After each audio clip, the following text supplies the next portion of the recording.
Hello दोस्तों, welcome back to my channel. दोस्तों आज हम लोग देखेंगे शिक्षा के तकनीकी परिप्रेक्ष्य का चैप्टर नंबर 9 और 10। ठीक है, तो अब सबसे पहले कि अभी एक न्यूज़ चल रही है कि एग्ज़ाम पोस्टपोन्ड हो गया है। ठीक है, तो एक चीज़ सीधी सी बात है कि अगर एग्ज़ाम पोस्टपोन्ड होंगे या फिर इससे रिलेटेड कोई भी अगर जानकारी चाहिए तो आप लोग डायरेक्ट कॉलेज में पूछें। ठीक है, अगर एडमिट कार्ड आ जाएंगे तो एग्ज़ाम होगा, वरना पोस्टपोन तो हो ही जाएगा। ठीक है, तो सीधी कॉलेज वालों से ही पूछिए, ज़्यादा इधर उधर जाने की कोई ज़रूरत नहीं है। ठीक है, तो चलिए स्टार्ट करते हैं। पहला चैप्टर नंबर 9 में दिया जो नाम है चैप्टर का, शिक्षण तथा अधिगम तकनीकी। ठीक है, तो इस पे जो पहला क्वेश्चन दिया गया है वो है अधिगम आदतों, ज्ञान और अभिवृत्तियों का अर्जन है। अब बताइए ये किसने बोला है? तो ऑप्शन है क्रोनबेक, क्रो और क्रो, या फिर थॉर्नडाइक, या इनमें से कोई नहीं। तो इसका आंसर हो जाएगा क्रो और क्रो इसका आंसर है। ठीक है, फिर सेकंड क्वेश्चन दिया गया, अनुभव के फलस्वरूप व्यवहार में परिवर्तन अधिगम को व्यक्त करता है। ऑप्शन है वुडवर्थ, क्रोनबेक, या फिर थॉर्नडाइक, या इनमें से कोई नहीं। तो इसका आंसर हो जाएगा बी ऑप्शन, क्रोनबेक। नेक्स्ट है व्यवहार के कारण व्यवहार में परिवर्तन ही अधिगम है। ऑप्शन दिया गया गिलफोर्ड, वुडवर्थ, या फिर थॉर्नडाइक। व्यवहार के कारण व्यवहार में परिवर्तन ही अधिगम है, तो इसका आंसर हो जाएगा ए ऑप्शन से, गिलफोर्ड ने कहा है ये। और फिर नेक्स्ट है अधिगम प्रक्रिया की विशेषताएं हैं। ऑप्शन है अधिगम विकास है, अधिगम परिवर्तन है, या फिर अधिगम सार्वभौमिक है, या फिर उपयुक्त सभी। तो इसका आंसर हो जाएगा उपयुक्त सभी। ठीक है, तो अधिगम क्या है? अधिगम प्रक्रियाओं की विशेषता में क्या हो जाएगा? अधिगम क्या है? अधिगम विकास भी है, परिवर्तन भी है और सार्वभौमिक भी है। नेक्स्ट है अधिगम की प्रक्रिया में चरण है। ऑप्शन लक्ष्य, समायोजन, परिवर्तन, या फिर उपयुक्त सभी। तो इसका आंसर हो जाएगा डी ऑप्शन से, उपयुक्त सभी। फिर है एक शैक्षिक उपग्रह है, एजुसेट, या फिर शिक्षण अधिगम, या फिर ए और बी दोनों, या फिर इनमें से कोई नहीं। तो इसका आंसर हो जाएगा एजुसेट। फिर है क्वेश्चन नंबर 7 और इस पे दिया गया एजुसेट के उद्देश्य हैं दूरस्थ शिक्षा को बढ़ावा देना, अध्यापकों की कमी को दूर करना, या फिर प्रशिक्षणार्थियों में रुचि व अंतःक्रिया का विकास, या फिर उपयुक्त सभी। तो इसका आंसर हो जाएगा डी ऑप्शन से, उपयुक्त सभी। फिर है इंटरनेट उपयोगी है साइंटिस्ट के लिए, या फिर एजुकेटर्स के लिए, या फिर गवर्नमेंट्स के लिए, या फिर उपयुक्त सभी। तो इसका आंसर डी हो जाएगा, डी ऑप्शन, सारे सभी के लिए इंटरनेट उपयोगी है। फिर है शिक्षण का क्या अर्थ है? बताइए शिक्षण का क्या अर्थ होता है? पढ़ाना, ज्ञान देना, या फिर शिक्षा का उद्देश्य, या फिर व्यावसायिक प्रक्रिया। तो इसका आंसर हो जाएगा डी ऑप्शन से, व्यावसायिक प्रक्रिया है ये। और 10th में है क्वेश्चन नंबर 10th में, शिक्षण एक द्विध्रुवी प्रक्रिया है। यह कथन किसने बोला है? ऑप्शन है ड्यूवी ने, या फिर अरस्तु ने, या फिर एडम्स ने, या फिर महात्मा गांधी ने। तो इसका आंसर हो जाएगा सी ऑप्शन, एडम्स ने बोला है। फिर है शिक्षा कक्षा में विभिन्न कार्यों को संपन्न करने की एक डैश है। क्या है बताइए? संयोजन, व्यवस्था, या फिर नियंत्रण, या फिर क्रियान्वयन। तो 11 का क्या हो जाएगा? बी ऑप्शन, व्यवस्था है ये।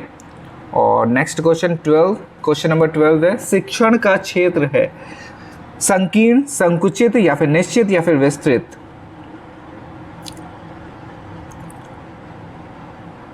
तो इसका आंसर डी हो जाएगा, विस्तृत है। और फिर है शिक्षण सीखने के लिए प्रेरणा, पथ प्रदर्शन से पथ निर्देशन एवं से प्रोत्साहन है। यह कथन किसका है? ऑप्शन है बर्टन का, या फिर रायबर्न का, या फिर क्लार्क का, या बी ओ स्मिथ का। तो इसका आंसर हो जाएगा ए ऑप्शन से, बर्टन का है ये।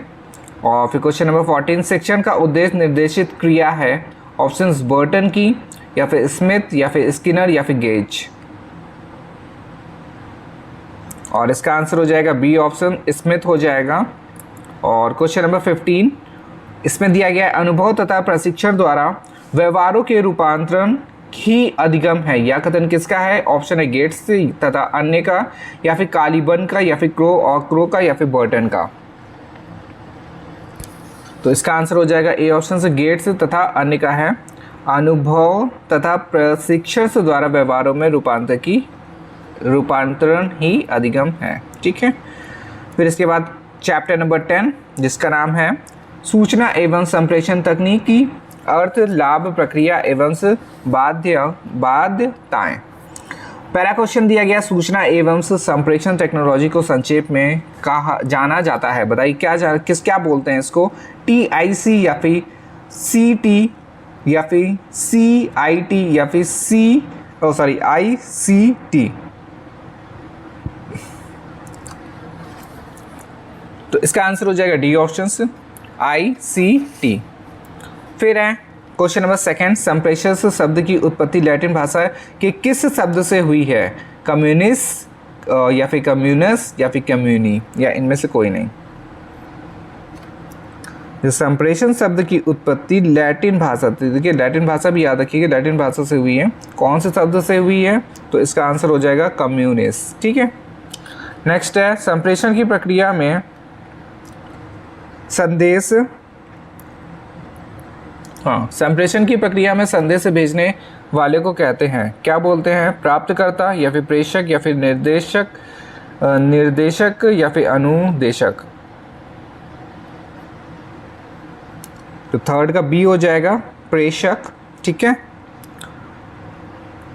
ऑप्शन नंबर बी सही है, इसका प्रेषक है। और क्वेश्चन नंबर 4 हो जाएगा संप्रेषक के अवयव नहीं है, प्रेषक या फिर ग्राही या फिर टेलीविजन या फिर संदेश।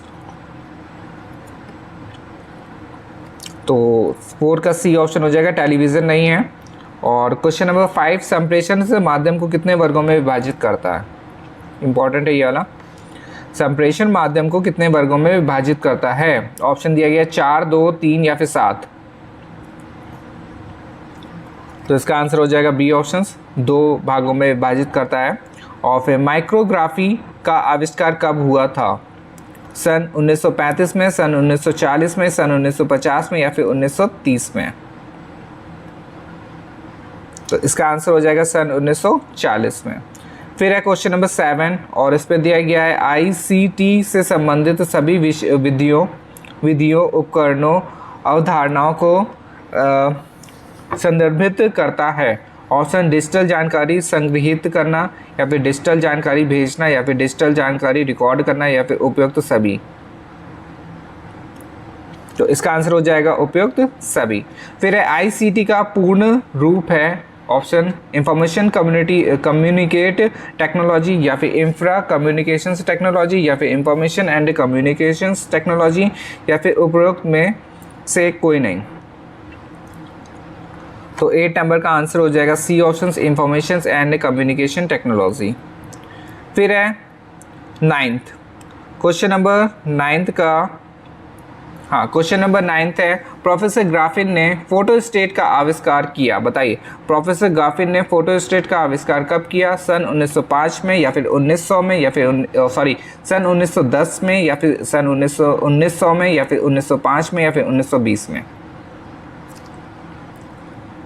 तो इसका आंसर हो जाएगा बी ऑप्शन से सन 1900 में प्रोफेसर ग्राफिन ने फोटोस्टेट का आविष्कार किया। फिर है शिक्षा के क्षेत्र में ICT की उपयोगिता है। ऑप्शन से भंडारण, प्रबंधन या फिर विशिष्ट बालकों की शिक्षा या फिर उपयुक्त सभी। तो इसका आंसर हो जाएगा डी ऑप्शन से उपयुक्त सभी।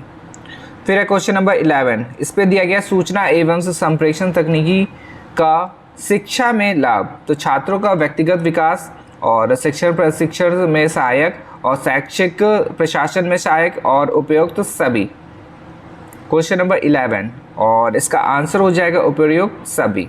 फिर है ICT में निम्नलिखित में से कौन से घटक शामिल हैं? ऑप्शन से सूचना और संचार संरचना या फिर सूचना प्रौद्योगिकी या फिर संचार प्रौद्योगिकी, या अब इनमें से ऑप्शन बताना है, या तो पहला होगा या तो A और B है, या तो A B C तीनों हैं, या तो B C है या फिर केवल C है।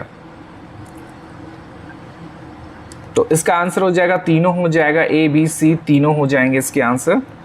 और क्वेश्चन नंबर 13 में दिया गया है, संप्रेषण से तात्पर्य किसी व्यक्ति के विचारों एवं अभिमत से अन्य व्यक्तियों को परिचित कराना है। ऑप्शन से एन एल गेज, जी मेयर, या फिर बी ओ स्मिथ, या फिर के पी पांडे।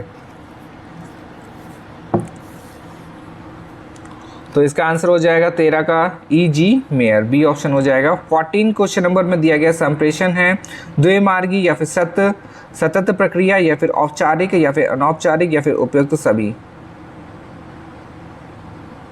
तो इसका आंसर हो जाएगा उपयुक्त सभी। फिर है आईसीटी में आई से क्या अभिप्राय है, इंफ्रा, या फिर आइडिया, या फिर इंफॉर्मेशन, या फिर इनमें से कोई नहीं। तो इसका आंसर हो जाएगा इंफॉर्मेशन। ठीक है, तो ये हमारे कुछ इंपॉर्टेंट क्वेश्चंस हो गए चैप्टर नंबर 9 और 10th के। ठीक है, तो आप लोग पढ़ाई करते रहिए आगे, फिर जैसे जैसे क्वेश्चन से और इम्पोर्टेंस जो नोट्स दिखेंगे वो हम आप लोगों को प्रोवाइड करवा देंगे। ठीक है, चलिए मिलते हैं नेक्स्ट वीडियो में, धन्यवाद।